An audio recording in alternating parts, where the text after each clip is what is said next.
El llano en llamas, Juan Rulfo. La cuesta de las comadres. Los difuntos torricos siempre fueron buenos amigos míos. Tal vez en Zapotlán no los quisieran, pero lo que es de mí, siempre fueron buenos amigos, hasta tantito antes de morirse.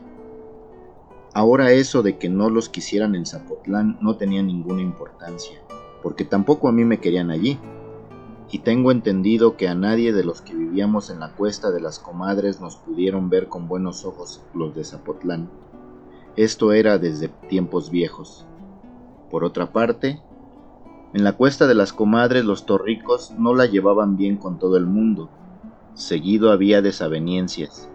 Y si no es mucho decir, ellos eran allí los dueños de la tierra y de las casas que estaban encima de la tierra. Con todo y que cuando el reparto, la mayor parte de la cuesta de las comadres nos había tocado por igual a los 60 que allí vivíamos, y a ellos y a los torricos nada más un pedazo de monte, con una mezcalera nada más, pero donde estaban desperdigadas casi todas las casas. A pesar de ello, la cuesta de las comadres era de los torricos.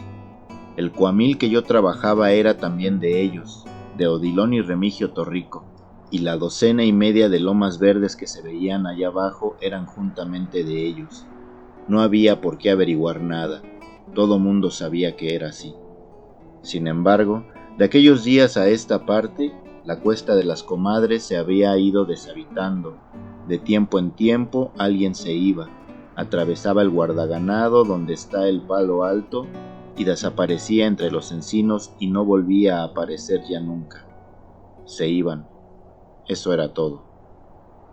Y yo también hubiera ido de buena gana a asomarme a ver qué había atrás del monte que no dejaba volver a nadie, pero me gustaba el terrenito de la cuesta y además era buen amigo de los torricos.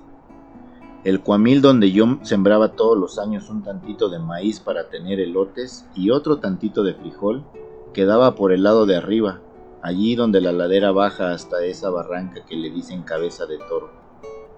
El lugar no era feo, pero la tierra se hacía pegajosa desde que comenzaba a llover, y luego había un desparramadero de piedras duras y filosas como troncones que parecían crecer en el tiempo.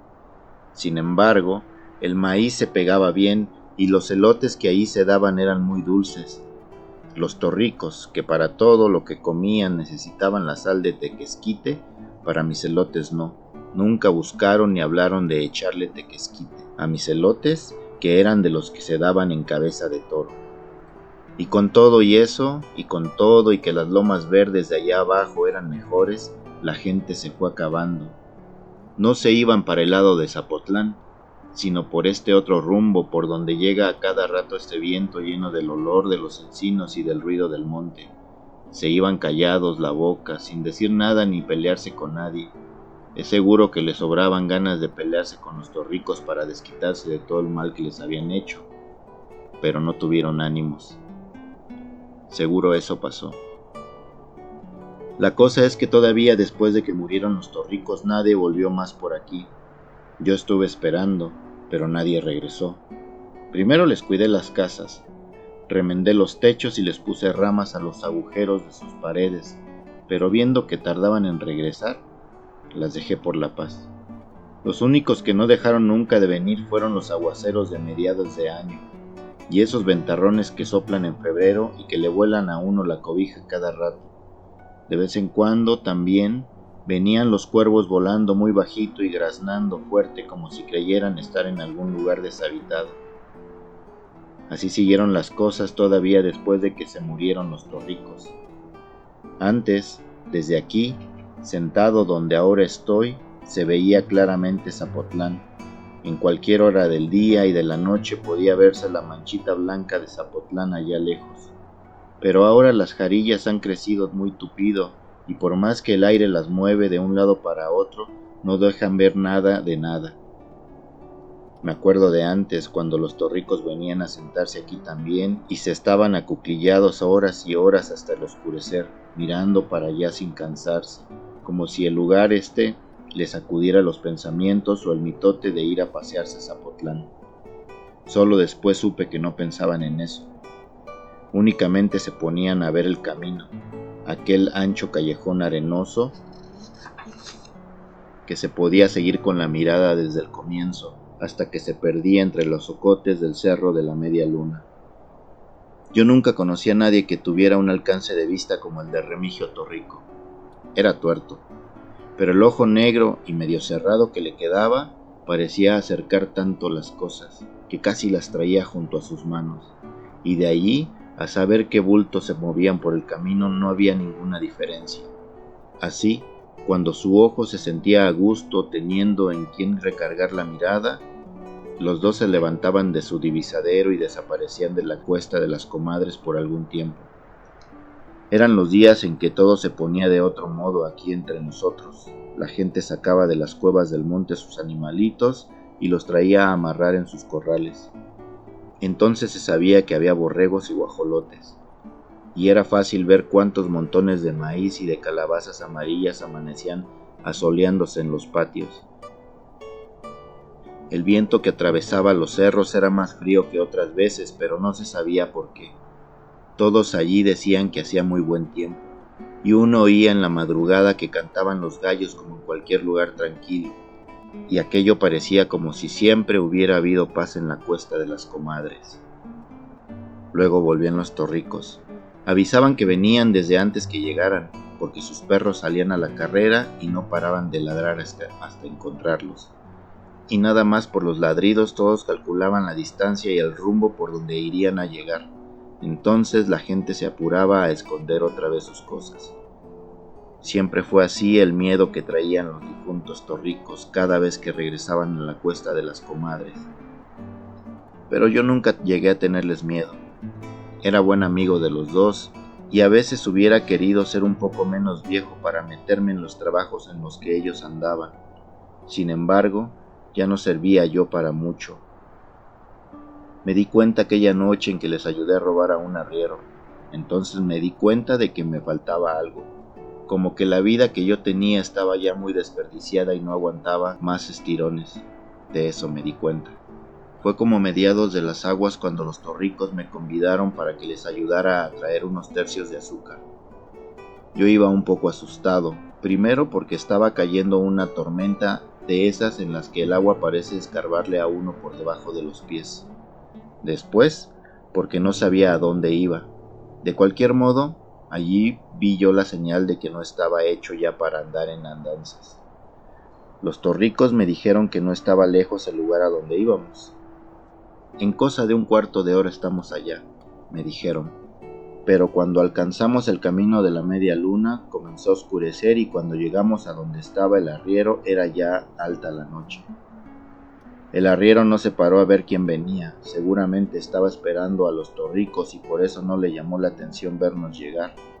Eso pensé. Pero todo el rato que trajinamos de aquí para allá con los tercios de azúcar, el arriero se estuvo quieto, agazapado entre el zacatal.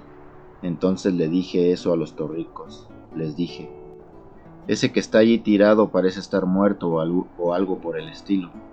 No, nada más ha de estar dormido, me dijeron ellos.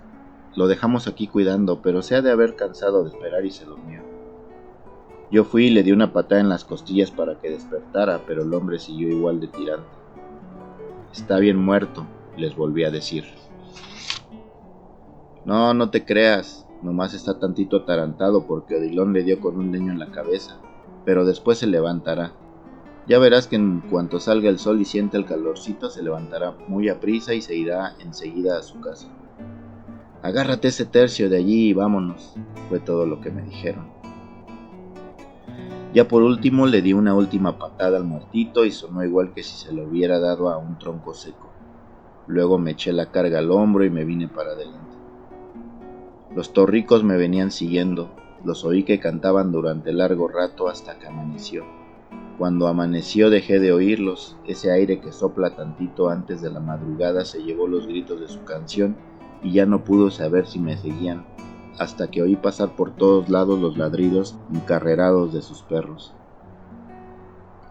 De ese modo fue como supe qué cosas iban a espiar todas las tardes los torricos sentados junto a mi casa de la cuesta de las comadres.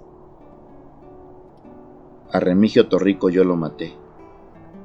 Ya para entonces quedaba poca gente entre los ranchos. Primero se habían ido de uno en uno, pero los últimos casi se fueron en manada.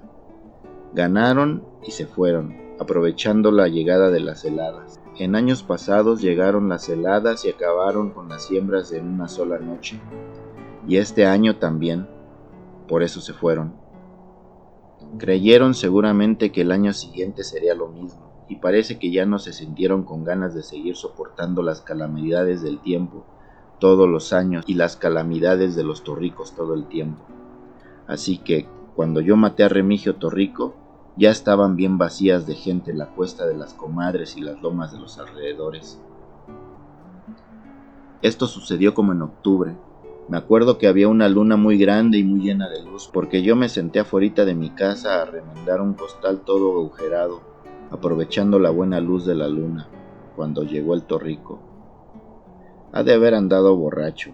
Se me puso enfrente y se bamboleaba de un lado para otro, tapándome y destapándome la luz que yo necesitaba de la luna. Ir ladereando no es bueno, me dijo después de mucho rato. A mí me gustan las cosas derecha, y si a ti no te gustan, ahí te lo haiga, porque yo he venido aquí a enderezarlas. Yo seguí remendando mi costal. Tenía puestos todos mis ojos en coserle los agujeros, y la aguja de arriba trabajaba muy bien cuando la alumbraba la luz de la luna. Seguro por eso creyó que yo no me preocupaba de lo que decía. A ti te estoy hablando, me gritó. Ahora sí ya corajudo. Bien sabes a lo que he venido. Me espanté un poco cuando se me acercó y me gritó aquello, casi a boca de jarro. Sin embargo, traté de verle la cara para saber de qué tamaño era su coraje, y me le quedé mirando, como preguntándole a qué había venido. Eso sirvió. Ya más calmado se soltó diciendo que a la gente como yo había que agarrarla desprevenida. Se me seca la boca al estarte hablando después de lo que hiciste, me dijo. Pero era tan amigo mío mi hermano como tú, y solo por eso vine a verte, a ver cómo sacas en claro lo de la muerte de Odilon. Ya lo oía muy bien. Dejé a un lado el costal y me quedé oyéndolo sin hacer otra cosa. Supe cómo me echaban a mí la culpa de haber matado a su hermano, pero no había sido yo. Me acordaba quién había sido y yo se lo hubiera dicho, aunque parecía que él no me dejaría lugar para platicarle cómo estaban las cosas. Odilon y yo llegamos a pelearnos muchas veces, siguió diciéndome. Era algo duro de entendederas y le gustaba encararse con todos, pero no pasaba de allí. Con unos cuantos golpes se calmaba, y eso es lo que quiero saber. Si te dijo algo o te quiso quitar algo, ¿qué fue lo que pasó? Pudo ser que te haya querido golpear y tú le madrugaste. Algo de eso ha de haber sucedido. Yo sacudí la cabeza para decirle que no, que yo no tenía nada que ver. Oye, me atajó el Torrico. Odilon llevaba ese día 14 pesos en la bolsa de la camisa. Cuando lo levanté, lo esculqué y no encontré esos 14 pesos. Luego ayer supe que te habías comprado una frazada. Y eso era cierto. Yo me había comprado una frazada. Vi que se venían muy aprisa los fríos y el gabán que yo tenía estaba ya todito hecho garras. Por eso fui a Zapotlán a conseguir una frazada. Pero para eso había vendido el par de chivos que tenía y no fue con los 14 pesos de Odilon con los que la compré.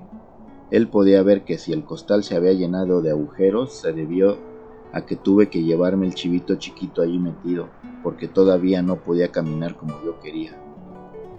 Sábete de una vez por todas que pienso pagarme lo que le hicieron a Odilon. Sea quien sea el que lo mató, y yo sé quién fue. Oí que me decía casi encima de mi cabeza. ¿De modo que fui yo?, le pregunté.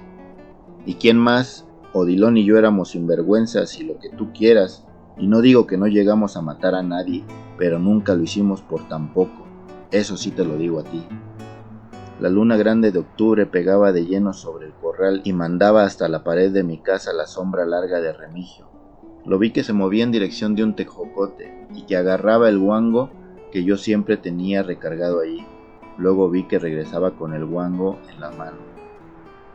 pero al quitarse él de enfrente, la luz de la luna hizo brillar la aguja de arria que yo había clavado en el costal, y no sé por qué, pero de pronto comencé a tener una fe muy grande en aquella aguja. Por eso, al pasar Remigio Torrico por mi lado, desensarté la aguja, y sin esperar otra cosa se lo hundí a él cerquita del ombligo. Se la hundí hasta donde le cupo, y ahí la dejé. Luego se engaruñó como cuando le da alcohólico y comenzó a calambrarse hasta doblarse poco a poco sobre las corvas y quedar sentado en el suelo, todo entelerido y con el susto asomándosele por el ojo. Por un momento pareció como que se iba a enderezar para darme un machetazo con el guango, pero seguro se arrepintió o no supo ya qué hacer. Soltó el guango y volvió a engarruñarse, nada más eso hizo. Entonces vi que se le iba entristeciendo la mirada como si comenzara a sentirse enfermo. Hacía mucho que no me tocaba ver una mirada así de triste y me entró la lástima. Por eso aproveché para sacarle la aguja de arriba del ombligo y metérsela más arribita, allí donde pensé que tendría el corazón. Y sí, allí lo tenía, porque nomás dio 2 o 3 respingos como un pollo descabezado y luego se quedó quieto. Ya debía haber estado muerto cuando le dije: mira, Remigio, me has de dispensar, pero yo no maté a Odilon. Fueron los Alcaraces. Yo andaba por allí cuando él se murió, pero me acuerdo bien de que yo no lo maté. Fueron ellos, toda la familia entera de los Alcaraces. Se le dejaron ir encima y cuando yo me di cuenta, Odilon estaba agonizando. ¿Y sabes qué? Comenzando porque Odilon no debía haber ido a Zapotlán. Eso tú lo sabes. Tarde o temprano tenía que pasarle algo en ese pueblo, donde había tantos que se acordaban mucho de él, y tampoco los Alcaraces lo querían. Ni tú ni yo podemos saber qué fue a hacer él a meterse con ellos. Fue cosa de un de repente. Yo acababa de comprar mi zarape y ya iba de salida cuando tu hermano le escupió un trago de mezcal en la cara a uno de los Alcaraces. Él lo hizo por jugar. Se ve que lo había hecho por divertirse porque los hizo reír a todos, pero todos estaban borrachos, Odilon y los Alcaraces y todos, y de pronto se le echaron encima, sacaron sus cuchillos y se le apeñuscaron y lo aporrearon hasta no dejar de Odilon cosa que sirviera. De eso murió. Como ves, no fui yo el que lo mató. Quisiera que te dieras cabal cuenta de que yo no me entrometí para nada. Eso le dije al difunto Remigio. Ya la luna se había metido del otro lado de los encinos cuando yo regresé a la cuesta de las comadres con la canasta piscadora vacía. Antes de volverla a guardar, le di unas cuantas zambullidas en el arroyo para que se le enjuagara la sangre. Yo la iba a necesitar muy seguido y no me hubiera gustado ver la sangre de Remigio a cada rato. Me acuerdo que eso pasó allá por octubre, a la altura de las fiestas de Zapotlán. Y digo que me acuerdo que fue por esos días, porque en Zapotlán estaban quemando cohetes, mientras que por el rumbo donde tiré a Remigio se levantaba una gran parvada de sopilotes a cada tronido que daban los cohetes. De eso me acuerdo.